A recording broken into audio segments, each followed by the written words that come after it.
cuma satu, betul? Dalam hal apakah pengutusan Yesus tadi atau dalam hal misalnya sebelum dunia diciptakan? Tuhan itu ada berapa kehendak pada dirinya? Yang punya wewenang berkehendak dalam diri Tuhan itu ada berapa? Tadi saya mengatakan kepada sepanjang diskusi tadi saya mengatakan begini, bahwa Yesus ini adalah eksekutor, pelaksana dari setiap firman yang diucapkan oleh Allah. Jadi intinya Bapa itulah menjadi sumber itu. Ya, kalau itu berarti dia hanya sebagai rasul kan? Nah, ya silakan dulu, lanjutkan dulu Bang Somad. Iya, jadi gini, iman Kristus Yesus itu adalah Tuhan sendiri. Tapi dipatahkan oleh Yesus dengan perkataan Yohanes 8:42. Aku datang ke atas muka bumi ini menjadi manusia bukan atas kehendakku, tetapi atas kehendak Dia. Artinya Yesus ini tidak punya kehendak sebagai Tuhan. Kalau Yesus itu adalah Tuhan itu sendiri datang mengambil rupa manusia sebagaimana surat Paulus di Efesus, maka dia akan berkata, aku datang di atas muka bumi atas kehendakku sendiri. Aku yang adalah aku ingin menjadi aku. Aku yang adalah Tuhan ingin menjadi manusia. Suka-suka gue. Gue kok yang punya kehendak. Gue sekarang jadi manusia seperti apa yang kalian lihat. Karena aku sendiri yang mau. Faktanya enggak. Aku datang ke atas muka bumi ini bukan atas kehendakku. Berarti Yesus pesuruh. Dia hanya kurir. Dia adalah makhluk Tuhan yang disuruh sebagai juru selamat kepada Bani Israel. Akulah jalan, akulah kebenaran, akulah hidup. Tidak ada yang sampai kepada aku. Oh salah. Tidak ada yang sampai kepada Bapakku. Aku. Berarti dia, menurut dia, dirinya adalah Bapak itu sendiri. Tidak mungkin. Jadi mari kita beragama berdasarkan siapa tokoh yang kita imani, yang kita percayai. Kami Nabi Muhammad menjadi Islam sesuai dengan ucapan, perkataan, instruksi dan keputusan Nabi Muhammad. Harusnya saudara Kristen menjadi Kristen karena keputusan dan ajaran, ketetapan, himbauan, keinginan, instruksi dari Yesus. Jangan yang lain. Hai Yesus, ya paman, kamu datang ke atas muka bumi ini, kok kamu dituhankan? Emang lu Tuhan yang datang ke atas muka bumi? Yesus menjawab, apa lu buta? Apa lu tega? Ada tertulis perkataanku bahwa aku datang di atas muka bumi ini bukan atas kehendakku. Lalu atas kehendak siapa dong? Kan Tuhan itu cuma satu kehendak. Kalau Tuhan itu ada dua kehendak, Tuhan yang satu berkehendak ke barat, Tuhan yang satu kehendak ke timur. Mana yang betul? Maka Tuhan menjadi bertentangan antara Tuhan yang satu dengan Tuhan yang lain. Makanya Yesus ketika di bumi, aku tidak berkata-kata dari diriku sendiri. Aku tidak dapat berbuat apa-apa dari diriku sendiri. Bahkan Yesus mengatakan, Bapa bersama dengan aku sebab aku senantiasa melakukan apa yang dikehendaki oleh Bapakku. Makanya aku dan Bapa satu. Karena aku tidak pernah ingkar, aku tidak pernah membantah. Apa yang diperintahkan itu yang kulakukan. Makanya aku dan Bapakku satu. Satu visi, satu misi. Kedatanganku ke bumi ini atas kehendaknya untuk mengajarkan Bani Israel kembali ke markas. Kembali kepada Tuhan. Nah, muncul Kristen beberapa masa kemudian setelah Yesus terangkat ke langit. Yesusnya kemudian dipaksakan menjadi Tuhan. Apa endingnya? Enyahlah daripadaku, kalian semua adalah pembuat kejahatan. Kurang apa lagi imannya orang Kristen? Pendeta, pastor, mengusir setan, bernubuat, bermukjizat. Kurang apa lagi mereka itu ilmunya? Tapi endingnya apa? Enyahlah daripadaku, kalian semua adalah pembuat kejahatan. Aku tidak mengenal kalian. Kenapa? Karena Kristen mengajarkan pengajaran yang berbeda dengan ajaran Yesus. Aku datang bukan atas kehendakku sendiri. Selesai kita. Tapi adik apologet ini menghendaki Yesus Tuhan. Tapi Yesus menghendaki enggak? Enggak. Gimana dong? Yang mana yang harus kami percaya sebagai Muslim? Orang-orang Kristen kah? Atau percaya kepada Yesus? Itu dulu pertanyaannya. Dan satu, bahan pemikiran buat saudara. Anda masih muda. Tuhan itu maha kuasa. Ada 2 pasal. Pasal pertama, Tuhan berkuasa menciptakan Yesus menjadi manusia, lahir tanpa ayah. Pasal kedua, Tuhan berkuasa menciptakan dirinya menjadi manusia. Mana yang betul? Yang betul yang mana? Tuhan berkuasa, Tuhan yang maha kuasa ini berkuasa menciptakan dirinya menjadi makhluk berupa manusia. Atau pasal yang pertama tadi, Tuhan maha kuasa berkuasa menciptakan ciptaannya, makhluknya, hambanya, utusannya, rasulnya lahir tanpa ayah. Yang mana yang betul? Pasal pertama apa pasal kedua? Kalau saya jawab bang, bisa kedua-duanya bang. Oh, nggak bisa dong. Nggak bisa dong. Kalau habis ini ada tanggapi. Kalau Anda mengatakan bisa kedua-duanya, berarti Tuhan yang maha kuasa berkuasa menciptakan dirinya menjadi manusia yang tidak berkuasa. Kalau itu terjadi, maka Tuhan lebih berkuasa menciptakan Tuhan yang juga berkuasa. Itu lebih rasional. Tuhan menciptakan Tuhan baru yang juga sama kuasanya, daripada dia menciptakan dirinya menjadi tidak maha kuasa. Aku tidak dapat berbuat apa-apa dari diriku sendiri. Ini mah bukan Tuhan. Kembali ke pasal yang pertama, Tuhan berkuasa menciptakan ciptaannya lahir tanpa ayah. Itu lebih pas. Kalaupun Tuhan ingin menciptakan pribadi baru, Tuhan ingin menjadikan dirinya menjadi makhluk, maka itu lebih baik Tuhan menciptakan Tuhan baru yang setara, yang sepadan dengan dirinya turun ke bumi. Nah, sekarang permasalahan Tuhan itu 2. Sampai-sampai ada Tuhan kembar. Tuhan yang pertama menciptakan Tuhan baru yang kembar dengan dirinya. Maka larilah kita kepada pengajaran apa? Animisme, polytheism, banyak Tuhan. Padahal Yesus memberikan hadiah. Yohanes 17 nomor 3. Hidup kekal itu adalah mereka mengenal engkau satu-satunya. Kalau satu-satunya jangan mimpi jadi 2, apalagi 3. Kata siapa? Kata Yesus. Nah, alhamdulillah kami Muslim lebih percaya kepada Yesus daripada Kristen sendiri. Demikian. Silakan. Oke. Tadi Bang semua mengatakan kan, lebih manakah yang bisa dipercayai? Apakah pasal pertama atau pasal kedua? Saya menjawab kedua-duanya. Nah, jadi kalau misalnya Tuhan itu maha kuasa, berarti dong justru dia tidak pernah menjadi maha kuasa. Karena justru dia sudah menjadi manusia dan tidak bisa berbuat apa-apa. Nah, oke, kalau itu pemikiran Bang Suma nggak apa-apa begitu. Tapi saya punya pemikiran begini Bang. Kalau ya misalnya yang tadinya dia bisa menjadi manusia, itu saya akan katakan dia maha kuasa. Karena kalau bicara maha kuasa, dia bisa menjadi apa saja. Nah, bagaimana ketika dia sudah menjadi manusia? Apakah kemahakuasaannya ini hilang seketika? Tentu saja tidak. Karena berdasarkan dengan catatan Alkitab, ketika Yesus mati, saya kan mengatakan kan dari awal tadi kan, ada pernyataan dari para rasul-rasul ketika Yesus mati, Yesus itu pergi menginjili orang-orang yang sudah mati, yang ada di dalam alam kubur, alam maut ya. Kemudian setelah itu dia bangkit pada hari ketiga, dan setelah itu dia mengenakan tubuh yang sama yang sebelumnya itu. Nah, dari indikasi ini saya menyimpulkan bahwa ternyata yang fana itu adalah tubuh yang dikenakannya, sedangkan sifatnya atau rohnya sebagai Tuhan itu tidak pernah fana. Jadi dari sini saya meyakini bahwa Yesus itu bukan berarti menjadi manusia lalu seketika itu hilang ke manusia, hilang ketuhanannya, tidak seperti itu. Nah, kalau juga Bang Suma mengatakan tadi kan kepada saya bahwa pertama, Yesus berkata dalam Yohanes 5 ayat 30, aku tidak dapat berbuat apa-apa dari diriku sendiri. Aku menghakimi sesuai dengan apa yang aku dengar, dan penghakimanku adil sebab aku tidak menuruti kehendakku sendiri, melainkan kehendak Dia yang mengutus aku. Saya membenarkan Bang, kalau Yesus itu adalah utusan. Karena kalau bicara eksistensi, Yesus berasal dari surga kan. Kemudian Yesus itu melaksanakan apa yang diperintahkan oleh Bapa kepadanya. Nah, patutlah kita menyebut itu sebagai utusan karena memang itu benar.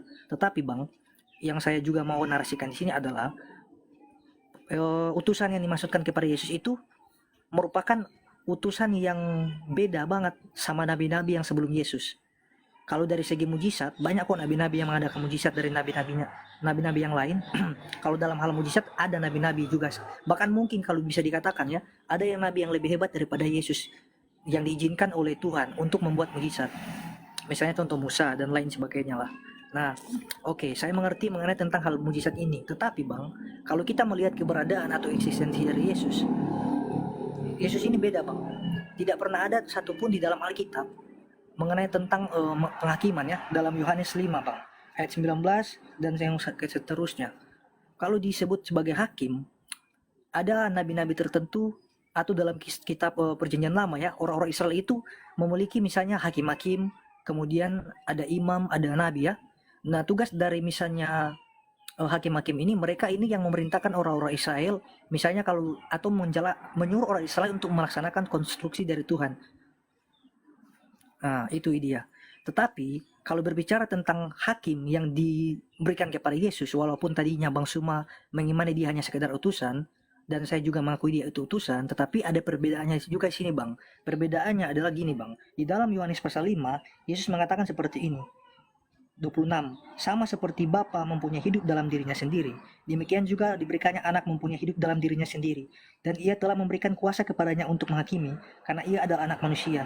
Janganlah kamu heran akan hal itu, sebab saatnya akan tiba, bahwa semua orang yang dalam kuburan akan mendengar suaranya, dan mereka yang telah berbuat baik akan keluar dan bangkit untuk hidup yang kekal, tetapi mereka yang telah berbuat jahat akan bangkit untuk dihukum.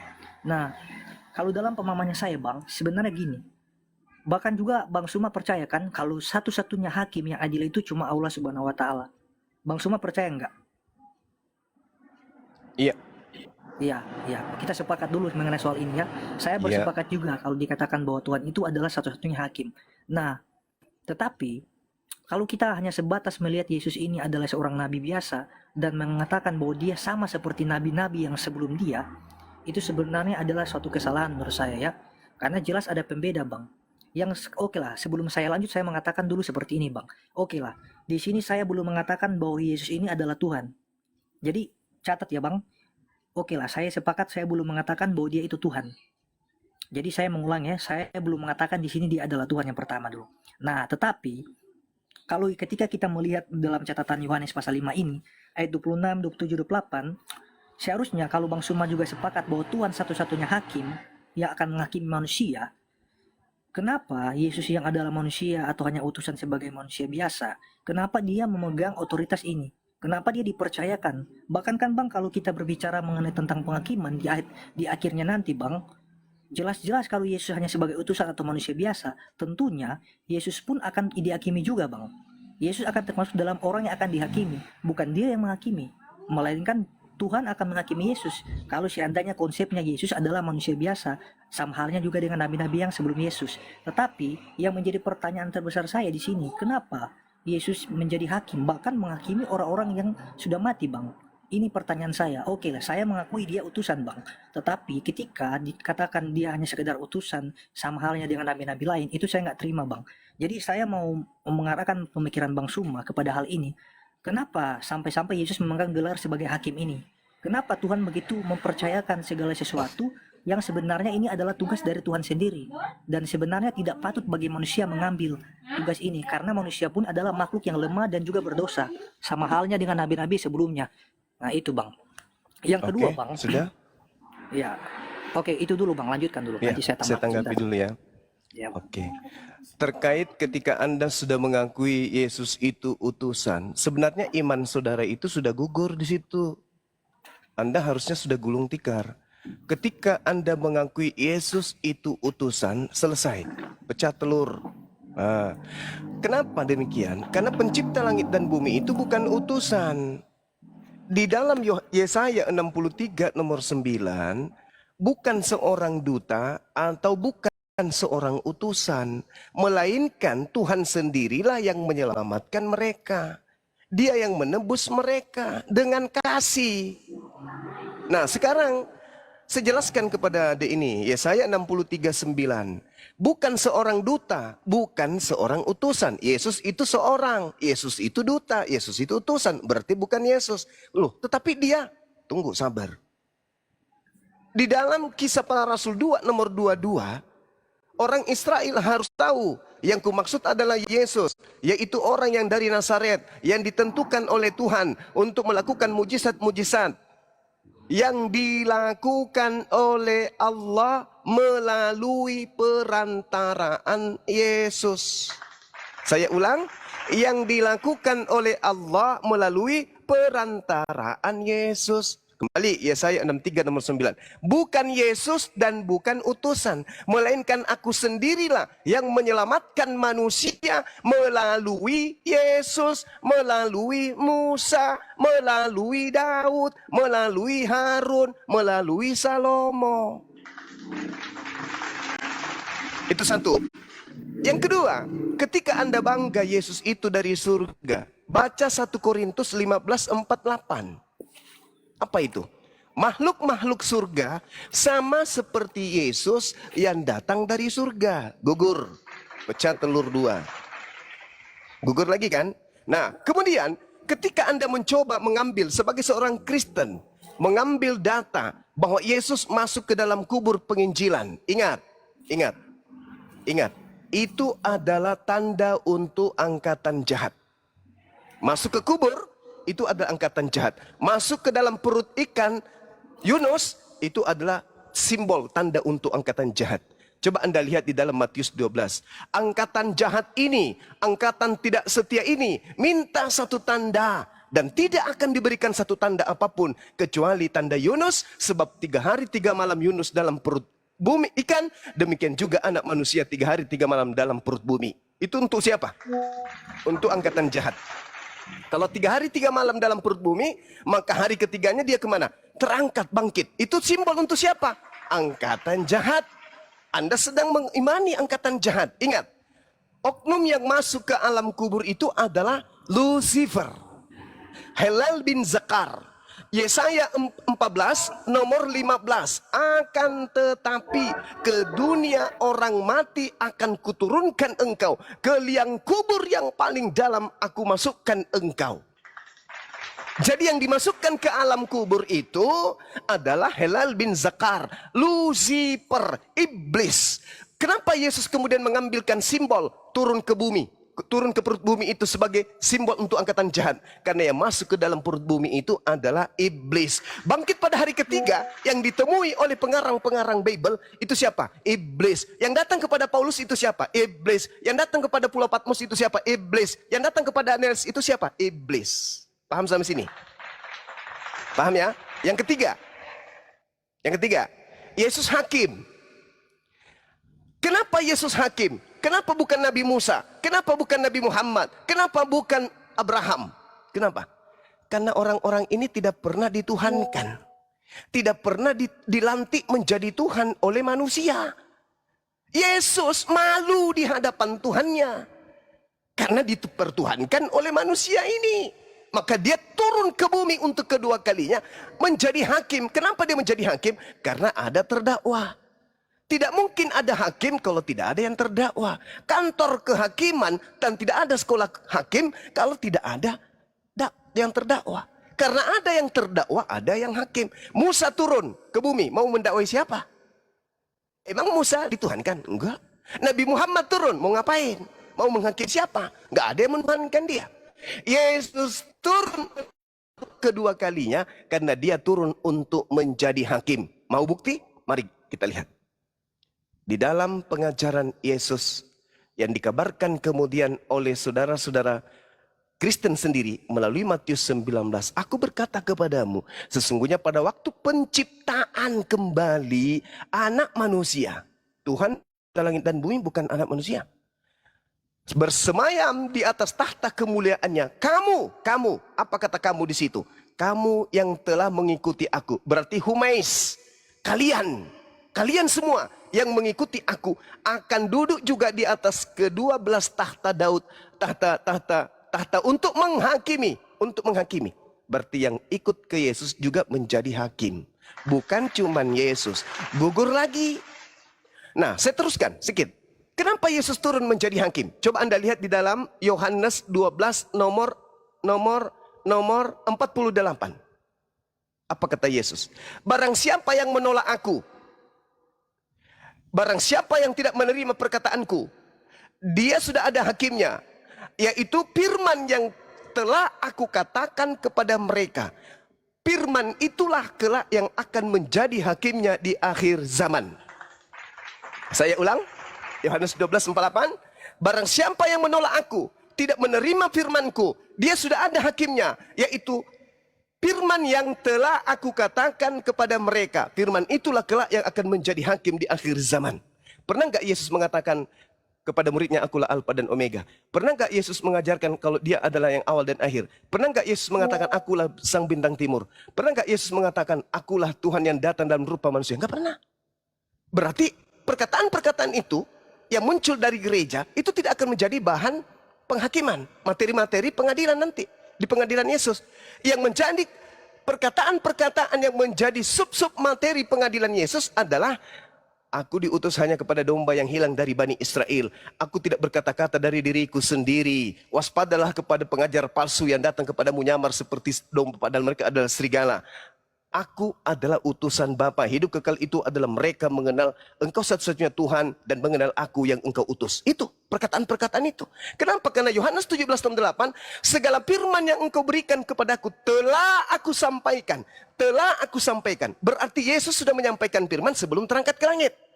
Tidak ada lagi firman ke Lukas, ke Markus, Matius, Paulus, tak ada lagi. Sudah selesai semua. Berarti yang ditulis Markus, Matius ini dan juga Paulus ini firman dari mana? Firman dari makhluk yang adalah roh halus yang mengaku Yesus yang tadi yang masuk ke alam kubur dan keluar pada hari ketiga dan dituhankan oleh orang Kristen. Firman dari sanalah. Makanya ketika Yesus yang asli datang menghakimi, muncul juga Kristen-Kristen pengikut Yesus palsu. Mereka berkata, Tuhan, bukankah kami telah bernubuat pakai namamu, bermujizat pakai namamu, mengusir setan pakai namamu? Apa kata Yesus yang asli? Pada saat itulah aku akan berterus terang kepada mereka Kristen. Enyahlah daripadaku, kalian semua adalah pembuat kejahatan. Sungguh aku tidak mengenal kalian. Sakit nggak digituin sama Yesus? Sakit. Kenapa? Karena Kristen hari ini bukan pengikut Yesus Al-Masih. Yesus Kristus. Kristen hari ini adalah pengikut Hillel bin Zakar yang datang bangkit pada hari ketiga. Yang dituhankan kemudian oleh orang Kristen. Coba lihat nih. Kalau saya tanya adik, pasti adik ini klepek-klepek. Markus 16 nomor 12. Penulisnya mengatakan begini. Lalu Yesus menampakkan diri kepada kedua orang tersebut dalam rupa yang lain. Pertanyaan saya. Dari mana Markus tahu kalau itu adalah Yesus dalam rupa yang lain? Itu adalah orang yang lain yang datang kepada orang-orang setelah Yesus terangkat ke langit. Karena dia mukanya tidak sama dengan muka Yesus asli, maka ditambah dalam bentuk rupa yang lain. Padahal Yesus berpesan di dalam Lukas 21 nomor 8, waspadalah kepada penyesat yang datang kepadamu dengan memakai nama Yesus dan berkata, akulah Yesus, waktunya sudah dekat, jangan kamu percaya. Makanya Yahudi masih Yahudi hari ini. Kristen berbeda. Semakin hari semakin jauh menyimpang ke kiri. Yahudi masih tetap ada. Kenapa? Karena mereka tidak percaya kepada makhluk halus yang datang mengaku sebagai Yesus. Jangankan makhluk halus yang datang mengaku sebagai Yesus. Yesus asli saja datang kepada mereka. Mereka nggak percaya. Apalagi yang hanya suara dan hanya cahaya. Akulah Yesus yang kau aniaya. Cemen boy. Kamu tidak dipercaya. Yesus asli aja yang datang ke Israel nggak dipercaya. Apalagi cuma makhluk. Sayangnya Kristen percaya kepada makhluk halus tersebut. Sehingga adik ini, apologet siapa ini? Apologet muda ya. Sehingga adik ini menyatukan antara Yesus yang datang ke tengah-tengah Bani Israel dan Yesus yang datang di Pulau Patmos. Akulah sang bintang timur gilang gemilang. Padahal bintang timur itu adalah Hillel bin Zakar yang tertulis di Yesaya 14 nomor 12 sampai nomor 16. Kristen kalau ditanya, kenapa itu Yesus kau ketuhankan? Karena Yesus itu 100% manusia. Itu berarti Kristen sedang otak kecilnya bekerja. Dia sedang mengutarakan Yesus ketika menjadi nabi di tengah-tengah Bani Israel. Itu yang asli. Ditanya lagi, tapi kok kamu sembah? Karena Yesus juga adalah 100% Tuhan. Nah, itu yang ketuhanannya itu adalah Yesus yang datang kepada Paulus in the gang. Digabungkan menjadi satu. Padahal Yesus yang adalah manusia berbeda dengan Yesus yang adalah dewa untuk orang Kristen. Tolong dipahami ini. Jadi kemanapun arah narasi yang Adinda bangun, itu akan ditabrak oleh ajaran Yesus. Tidak ada itu. Tidak ada itu Yesus datang menjadi manusia, menjadi Tuhan. Tidak ada. Bahkan kalau Anda cerdas nih, terakhir ya 10 detik. Anda lihat di dalam 2 Yohanes 1 nomor 7. 1 Yohanes 2 nomor 7. Siapakah penyesat itu? Bukankah dia yang pergi ke seluruh dunia, yang tidak mengaku Yesus datang sebagai manusia? Kalau Anda mengaku Yesus datang sebagai manusia, maka Anda tidak akan pernah mengatakan, dan Yesus juga adalah Tuhan. Kenapa? Karena kalau Anda keluar dari konsep kemanusiaan Yesus, maka Anda jatuh kepada antikristus. Barang siapa yang mengatakan Yesus Tuhan, barang siapa yang mengatakan Yesus bukan manusia, maka dia adalah antikristus. Makanya diusir. Begitu Bung, silakan. Mohon maaf kepanjangan, silakan. Ya, terima kasih Bang. Tadi saya sedikit tanggapi ada beberapa hal ya Abang sampaikan tadi. Abang mengatakan bahwa yang pertama mengenai tentang hakim ya. Jadi tidak mungkin ada seorang yang menjadi hakim tanpa ada yang disebut sebagai terdakwa di sini.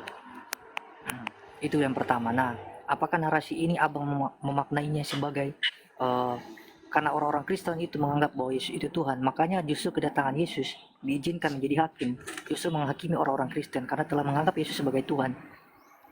Nah, itu yang pertama kan tadi Abang sampaikan. Kalau memang benar seperti itu narasinya, saya akan membantahnya begini Bang.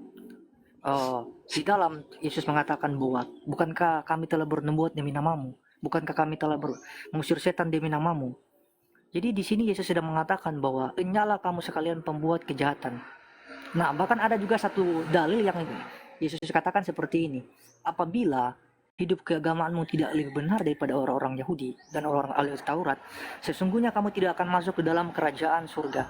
Jadi sebenarnya begini, kalau kita melihat ya penjelasan Yesus di sini, Yesus tidak pernah mengatakan oleh karena sebab orang Kristen mengatakan Yesus itu adalah Tuhan, maka berakibat mereka itu diusir atau tidak diselamatkan.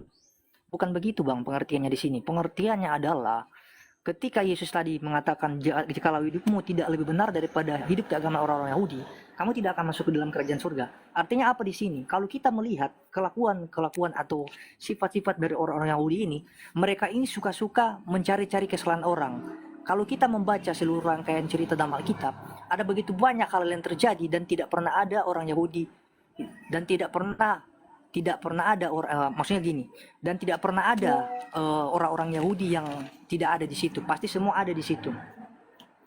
Mereka ini adalah orang-orang yang setiap kali ada masalah selalu ada di situ. Jadi makanya Yesus memakaikan suatu nasihat ya kepada murid-muridnya. Jikalau hidup keagamaan tidak lebih benar daripada mereka, maka sesungguhnya kamu tidak akan masuk ke dalam kerajaan surga. Itu sudah jelas-jelas dikatakan kepada murid-muridnya. Nah, tadi kan Abang juga menarasikan bahwa murid-murid Yesus ini adalah orang-orang yang akan menjadi hakim, duduk bersama-sama di atas tahta bersama-sama dengan Yesus. Kalau semisalnya Bang, nasihat ini yang dikatakan Yesus tadi kepada murid-muridnya, hidup mereka tidak lebih benar daripada orang-orang Yahudi, otomatis jelas mereka nggak akan pernah masuk surga Bang. Karena sesuai dengan penjelasan dalil yang Yesus katakan tadi tersendiri. Nah, tapi buktinya apa? Buktinya mereka kan duduk di atas tahta. Berarti gini Bang, yang ditekankan Yesus adalah mengenai tentang pola hidup, perilaku orang-orang yang mengaku dirinya sebagai yang membawa ajaran Musa atau Taurat, tetapi tidak berlaku senonoh di hadapan orang-orang, suka mencari kepentingan diri sendiri. Mereka itulah adalah orang-orang yang ditolak. Makanya juga dikatakan kan, kamu telah bernubuat, kami telah mengusir setan demi namamu. Kemudian Yesus melanjutkan, "Kenyalah daripada aku kamu sekalian pembuat kejahatan." Jadi di sini yang ditolak itu bukan tentang karena ada orang-orang yang mengaku Yesus sebagai Tuhan, bukan. Tetapi yang ditolak sini adalah perilaku orang-orang yang walaupun menyebut diri mereka Kristen, tetapi pola hidup mereka tidak sesuai dengan apa yang Yesus katakan, maka mereka itu adalah orang-orang yang akan ditolak. Jadi dalam pemahaman Kristen Bang, kami tidak hanya sekedar beriman bahwa kami sudah diselamatkan terus otomatis kami langsung masuk ke surga. Nggak begitu konsepnya Bang. Rasul Paulus mengatakan bahwa kerjakanlah keselamatanmu dengan takut dan gentar. Berarti ketika kita sudah menerima anugerah atau keselamatan, kita patut mengerjakan keselamatan itu. Karena sesungguhnya konsep keselamatan berarti adalah suatu kesempatan yang diberikan oleh Tuhan bagi manusia dalam membenahi hidupnya sehari-hari. Itu yang kami pahami, Bang. Jadi nggak sekedar hanya kami orang Kristen ketika sudah percaya Yesus, ketika sudah ditebus dosanya maka masuk surga, bukan seperti itu. Nah, saya juga menanggapi begini, Bang ya. Kalau Abang tadi mengatakan bahwa misalnya murid-murid pun itu kan sama juga duduk di atas tahta bersama Yesus, berarti gugur dong argumentasi saya bahwa Yesus sebagai satu-satunya hakim. Nggak begitu, Bang. Jadi begini, ketika dikatakan dalam Yohanes 5 tadi, Yesus ini akan menghakimi mereka yang hidup dan yang mati. Jadi di sini tidak hanya terdapat dalam tidak ditujukan kepada kalangan-kalangan tertentu aja, Bang. Jadi ini berbicara secara universal. Coba kita lihat ya di dalam Yohanes 5 tadi, saya bacakan dulu dalilnya. Ayat 28. Janganlah kamu heran akan hal itu, sebab saatnya akan tiba bahwa semua orang dalam kuburan akan mendengar suaranya. Dan mereka yang telah berbuat baik akan keluar dan bangkit untuk hidup yang kekal. Tetapi mereka yang telah berbuat jahat akan bangkit untuk dihukum. Nah, ada dua, Bang, penghakiman kepada orang yang jahat dan orang yang baik. Tentu tidak hanya segelintir orang yang Abang maksudkan tadi. Apalagi kalau seandainya, kalau misalnya, Bang, Abang memaksudkan itu untuk kalangan Kristen, orang-orang Kristen yang menuangkan Yesus sebagai Tuhan, itu sebenarnya salah besar, Bang. Karena di sini apa dikatakan? Bahwa orang-orang yang hidup yang berbuat jahat akan bangkit untuk dihukum, sedangkan yang berbuat baik akan bangkit untuk memperoleh hidup kekal atau diselamatkan. Jadi tujuan Yesus menjadi hakim di sini tidak hanya sekedar sesuai dengan yang Abang tuduhkan tadi ya. Oleh karena ada orang Kristen yang menjadikan dia Tuhan, kemudian dia berperan sebagai hakim. Nggak seperti itu, Bang. Tetapi yang disebutkan hakim kepada dia adalah untuk semua manusia, baik dari Islam, Kristen, Hindu, Buddha, dan sebagainya. Setiap orang yang mati dan kemudian berperilaku baik dan yang buruk, mereka itu akan dihakimi menurut perbuatan mereka masing-masing, Bang. Jadi dari sudut pandang ini, Bang, silakan Abang jawab, Bang. Kira-kira Yesus ini siapa kalau dia misalnya hanya sekedar nabi biasa? Nah, baru Abang juga mengatakan tadi kepada saya mengenai tentang Yesus disebut sebagai orang yang telah matikan tadi. Kemudian dia itu masuk ke dalam kubur. Kemudian yang dipercaya oleh orang Kristen 3 hari 3 malam. Ini adalah tanda angkatan-angkatan yang sesat yang Abang katakan tadi kalau tidak salah ya. Nah, itu pertanda angkatan jahatnya. Mengapa Yesus mencontohkan atau menganalogikan kematiannya sama halnya dengan Yunus yang ada di dalam perut ikan? Kenapa? Karena yang Yesus ambil poin yang terpenting adalah begini, Bang. Pertama, ketika Yunus berada dalam perut ikan, dia itu tidak mati, namun hanya ada di dalam perut ikan. Sama halnya dengan Yesus yang ada dalam perut bumi, dia tidak mati. Makanya saya percaya begini, Bang. Yang saya percayai bahwa manusia yang hanya mati, tetapi Tuhannya atau yang saya katakan tadi, menginjili roh-roh yang ada dalam penjara itu tidak pernah mati. Kemudian saya tanggapi begini, Bang. Abang mengatakan juga kepada saya tadi bahwa orang-orang yang bersama-sama dengan Yesus yaitu Yakobus, Petrus, dan Andreas mungkin saudaranya ya. Ketiga orang ini yang dibawa Yesus di atas bukit, kemudian Yesus menampakkan diri dalam rupa kepada mereka. Nah, ini, Bang, kejadiannya ini berlangsung ketika Yesus masih bersama-sama dengan murid-muridnya. Bukan itu terjadi ketika Yesus sudah jauh terangkat ke surga, Bang, seperti yang Abang katakan tadi. Nggak begitu konsepnya. Nah, baru Abang menanyakan dari mana Markus mengetahui kalau Yesus benar-benar menampakkan diri kepada murid-muridnya. Nah, itu yang Abang tanyakan kan tadi. Jadi saya memakai dalilnya begini, Bang ya. Di dalam murid-murid Yesus ini, Bang, kita tidak hanya percaya bahwa 12 murid saja, bahkan ada 120 murid, bahkan ada banyak murid-murid ya, walaupun yang lain itu sudah mengundurkan diri. Tetapi kalau yang disebut Markus ini siapa sih? Markus ini adalah disebut juga Yohanes ya. Dia ini adalah murid dari Barnabas, teman sekerja Paulus ya. Bahkan kalau disebut juga Barnabas adalah orang tua rohani dari Paulus. Jadi Barnabas ini yang kemudian adalah disebut di dalam Alkitab bahwa dia adalah orang yang penuh dengan Roh Kudus. Jadi Markus ini atau disebut Yohanes ini yang menjadi penulis kitab ini lah yang menjadi orang yang menceritakan tentang kejadian ini. Dari mana dia mengetahuinya? Tentu saja dari cerita-cerita yang dikatakan oleh Barnabas, kemungkinan dari gurunya sendiri. Dan dari mana Barnabas menerima? Karena Barnabas ini adalah seorang murid Yesus juga yang walaupun tidak secara khusus yang 12 ini, tetapi dia juga menjadi bagian dari murid itu, Bang. Nah, jadi kalau menurut saya dia mendapatkan informasi dari mana? Informasi dari murid-murid yang lain. Karena yang bekerja itu, Bang, itu bukan cuma sekedar 12 murid, tetapi ada murid-murid lain juga yang memberitakan firman Tuhan. Walaupun dijelaskan tidak secara spesifik ya, seperti halnya 12 murid ini dalam pemberitaan Injil mereka. Kalau misalnya juga abang tadi mengatakan kepada saya mengenai tentang antikris ya, bahwa orang-orang yang mengatakan bahwa Yesus itu adalah manusia, yang tidak mengakui Yesus sebagai manusia, mereka itu adalah antikris. Kenapa ayat itu mengatakan seperti itu? Jelaslah, karena begini, di dalam pemahaman Kristen kami percaya kok bahwa Tuhan itu datang dalam rupa manusia. Kami percaya. Kenapa kami mempercayai seperti itu? Karena begini, ketika Tuhan itu datang sebagai manusia, berarti Tuhan itu ketika kami mempercayai dia datang sebagai manusia, sama halnya juga kami percaya bahwa dia itu melakukan tujuannya ke dalam dunia ini, yaitu apa? Melaksanakan setiap kehendak Bapa dalam hidupnya. Di samping memberitakan kebenaran dari Tuhan, dari Bapaknya, dia juga mengatakan pada hari ini telah tertulis bahwa anak manusia akan diserahkan ke tangan orang-orang berdosa. Mereka akan mengisah dia dan disalibkan dan bangkit dari hari yang ketiga. Makanya penulis surat-surat di sini Paulus mengatakan bahwa kalau tidak mengakui Yesus datang sebagai manusia, mereka adalah antikris. Nah, karena apa? Karena mereka tidak pernah mengimani bahwa Yesus itu sudah mati sebagai manusia, sudah menebus dosa manusia. Nah, persoalannya Bang, kalau cuma hanya sekedar berbicara dari sisi kemanusiaan, Abang mungkin akan mengakui, bahkan orang Islam semuanya mengakui Yesus itu manusia. Tetapi yang menjadi perbedaannya sini adalah orang Islam tidak pernah mengakui bahwa ketika Yesus datang sebagai manusia, orang Islam tidak pernah mengakui bahwa dia itu bertujuan untuk mati di atas kayu salib, kemudian bangkit dan memperdamaikan dosa manusia di hadapan Allah. Itu yang tidak pernah diakui oleh para orang-orang Islam, Bang. Nah, kemudian juga Abang tadi mengatakan di dalam kitab Yesaya ya, Yesaya 14 ayat 12, "Wah engkau bintang timur putar fajar, engkau telah jatuh," kan dia berkata seperti itu di dalam ayat itu. Nah, dimaksudkan putra fajar di sini itu tidak ada penafsiran yang memang benar-benar menunjukkan apakah bintang timur atau putra fajar ini dimaksudkan kepada Lucifer. Tidak pernah ada Bang penafsiran yang tepat mengenai tentang ini. Bahkan ini menurut saya masih ambigu Bang. Kalau sekiranya memang ada narasi-narasi dari pihak kekristenan sendiri yang mengatakan bahwa Yesaya 14 ayat 12 ini adalah Lucifer, dia adalah seorang malaikat yang jatuh ke bumi, itu penafsiran yang masih ambigu Bang. Belum terbukti kebenarannya apakah ini Lucifer. Tetapi gelar-gelar yang dikatakan kepada Yesus misalnya putra fajar ini, bintang gilang gemilang, ini udah jelas Bang.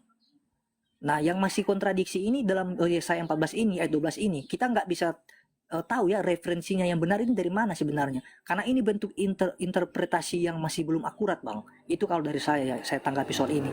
Nah, menyangkut juga ya, yang Bang Suma katakan tadi.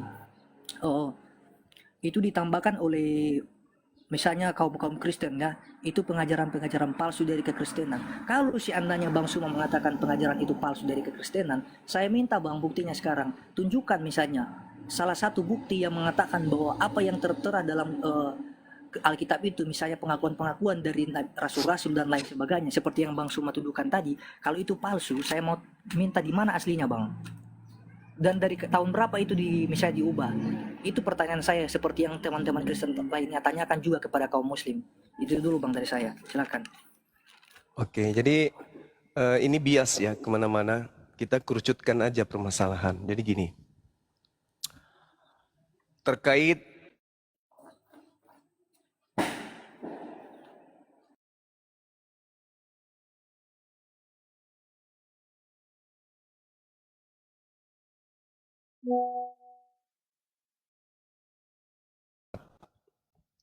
mau tidak mau Anda harus akui itu. Yesus datang di tengah-tengah Bani Israel. Datang sebagai apa? Sebagai utusan. Sebagai Mesias. Menurut siapa? Menurut Yesus dong. Kesaksian Yesus, aku datang memberikan kemudian kesaksian yang lebih penting daripada kesaksian Yohanes. Bahwa semua pekerjaan aku lakukan adalah pekerjaan yang membuktikan dan bersaksi bahwa engkaulah yang telah mengutus aku. Selesai. Yesus adalah utusan Tuhan. Nah, kemudian Anda mengatakan semua Kristen percaya Yesus datang sebagai manusia. Kami juga umat Islam percaya Yesus datang sebagai manusia. Bedanya kami dengan Kristen, kami bukan pembohong. Kami bukan penyesat. Kami bukan penipu. Yang penipu itu lain di mulut, lain di praktek. Mulut Anda mengatakan Yesus datang sebagai apa? Sebagai apa? Sebagai manusia. Prakteknya di gereja? Yesus sebagai Tuhan. Munafik, pembohong, pendusta, penyesat.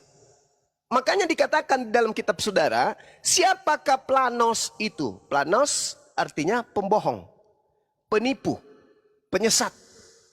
Bukankah dia yang pergi ke seluruh dunia, yang tidak mengaku Yesus datang sebagai manusia?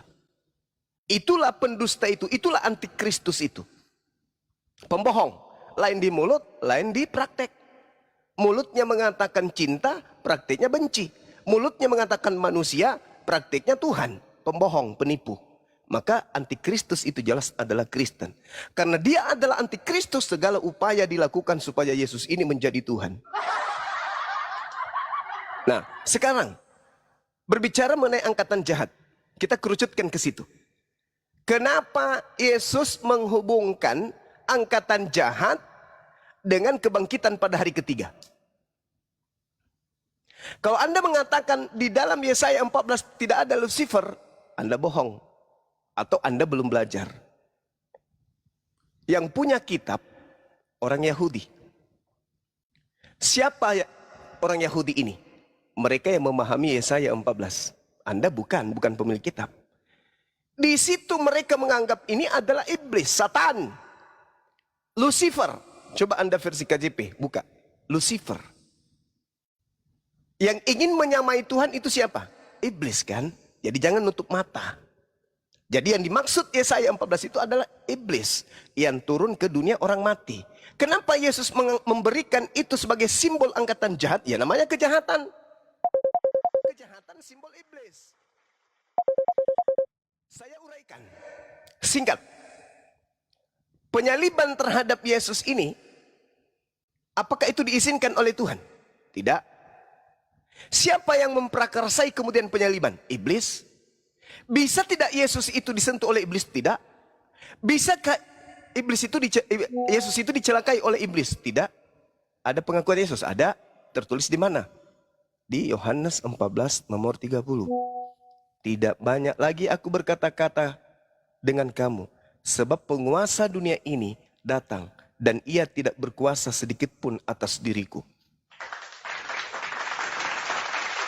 Penguasa dunia ini datang. Siapa itu? Iblis.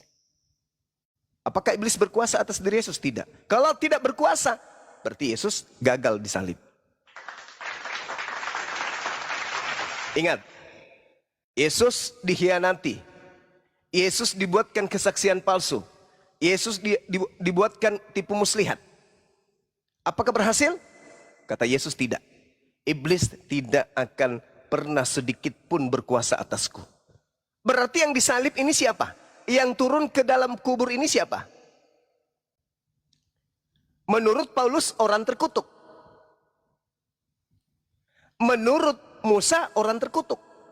Ulangan 21, nomor 22, nomor 23. Apabila engkau menghukum orang yang melakukan dosa yang sepadan dengan hukuman mati, jangan kau biarkan mayatnya semalam-malaman. Sebab siapa yang dikutuk oleh Tuhan Elohim, jangan kau biarkan mayatnya menyentuh tanah yang diwariskan kepadamu. Jadi yang digantung di atas salib ini siapa? Orang terkutuk. Yesus. Kok bisa? Kok bisa Yesus terkutuk? Apa alasannya? Apa dosanya Yesus sampai dia terkutuk? Enggak mungkin. Yesus mengatakan iblis sedikit pun tidak berkuasa atas diriku.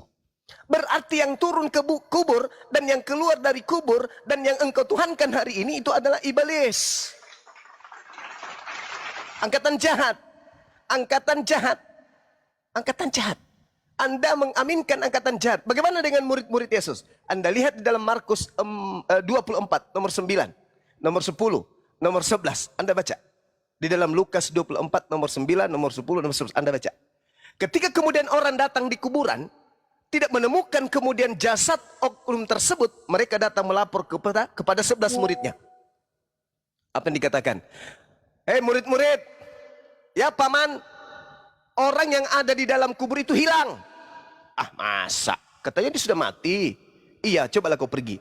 Mereka tidak percaya. Murid-murid tidak percaya akan kebangkitan hari ketiga. Tidak percaya sama sekali. Meskipun demikian, Petrus menengok ke kubur. Apa yang dikatakan Petrus dalam hatinya? apa yang sedang terjadi ya? Tuh, kenapa Petrus bertanya dalam hatinya setelah melihat kuburan hanya ada kain kafan? Petrus bertanya, apa yang sedang terjadi ya? Andai saja Petrus dan kawan-kawannya angkatan jahat, maka semua mereka akan percaya kebangkitan. Malah ketika Yesus datang, di data nomor 37-nya, apa kata mereka? Apa kata Lukas? Mereka ketakutan sebab mereka mengira melihat hantu. Coba. Padahal harusnya kalau murid-murid ini angkatan jahat, harusnya mereka berlarian memeluk Tuhannya. Tuhan kita sudah bangkit pada hari ketiga. Sebagaimana tanda yang kita minta. Ya guru, berikanlah tanda kepada kami. Tidak akan diberikan tanda kepada angkatan jahat selain tanda Yunus. Apa itu? Bangkit pada hari ketiga. Muridnya percaya enggak? Enggak, malah mengiranya melihat hantu. Tapi Kristen percaya bahwa kebangkitan itu adalah keselamatan. Siapa yang mengajarkan itu? Siapa yang mengajarkan?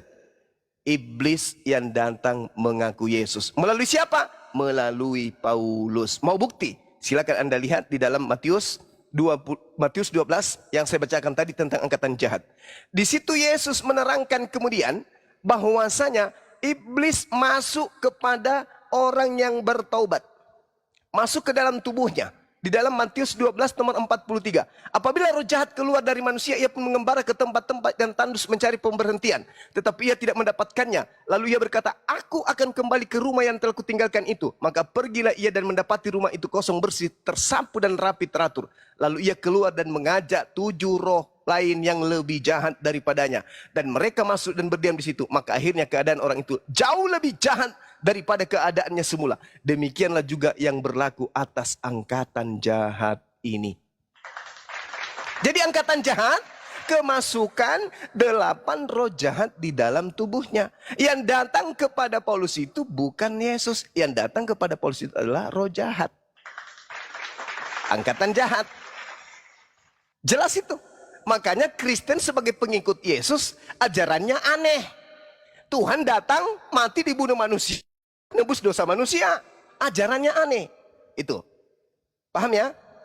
Nah, saya kira begitu dari saya, bahwasanya saya simpulkan yang kalian sembah itu adalah iblis. Mohon maaf nih, kita berdiskusikan bukan menghujat. Yang kalian sembah itu adalah iblis yang ngaku-ngaku Yesus. Saya kembali sedikit 1 menit. Habis itu Anda terangkan, tapi kalau bisa kita tiktokan aja, nggak usah terlalu panjang kayak gini. Karena materi ini sudah dihafal oleh netizen. Ketika Anda membaca Yohanes 5, nomor 28-29, silakan aja Yesus menghakimi seluruh manusia, silakan aja. Tapi apa penghakimannya? Manusia, ya paman, kenapa kau tidak menyembah aku? Hah? Menyembah kamu? Ya. Kenapa bisa menyembah kamu? Karena aku mengajarkan sembahlah aku. Di mana Cak Ayu? Di mana? Manusia, ya paman, kenapa kamu tidak ke gereja? Emang ada perintahmu? Enggak ada sih. Paman, kenapa kamu membiarkan kemudian dirimu tidak makan babi? Emang ada ajaranmu makan babi? Manusia, ya paman, kenapa kamu tidak kemudian ibadah minggu? Emang ada perintahmu ibadah minggu? Kenapa kau tidak menuhankan aku? Emang ada perintahmu menuhankan dirimu? Makan babi, tidak bersunat, emang ada? Ada perintahmu untuk menjadi Kristen? Tak ada kan? Nah, apa yang mau dihakimi? Kalian Kristen. Yang dihakimi kalian. Orang akan dibangkitkan, diupah berdasarkan perbuatan yang masing-masing. Yang baik masuk surga, yang jahat masuk neraka. Siapa yang jahat? Siapa yang jahat? Siapa angkatan jahat? Siapa yang kerasukan 8 roh jahat? Siapa yang mengajarkan kemudian menyembah kepada manusia? Siapa yang mengajarkan kemudian menyembah kepada roh? Yang jahat siapa? Yang memanggil Yesus Tuhan siapa? Yang bernubuat pakai nama Yesus siapa? Yang bermujizat pakai nama Yesus siapa? Siapa yang dinubuatkan sebagai angkatan jahat? Yang kemasukan 8 roh? Yang jahat masuk ke neraka. Makanya di dalam Matius 23 nomor 15, celakalah engkau wahai ahli Taurat, Paulus. Celakalah engkau wahai orang Farisi, Paulus. Celakalah engkau wahai orang munafik, Paulus. Engkau menyeberangi lautan, Paulus. Engkau menjelajahi daratan, Paulus. Engkau mentobatkan orang menjadi pengikut agamamu, Paulus. Setelah kau tobatkan, kau jadikan dia menjadi orang neraka, Paulus. Dan 2 kali lebih jahat daripada engkau sendiri, Kristen.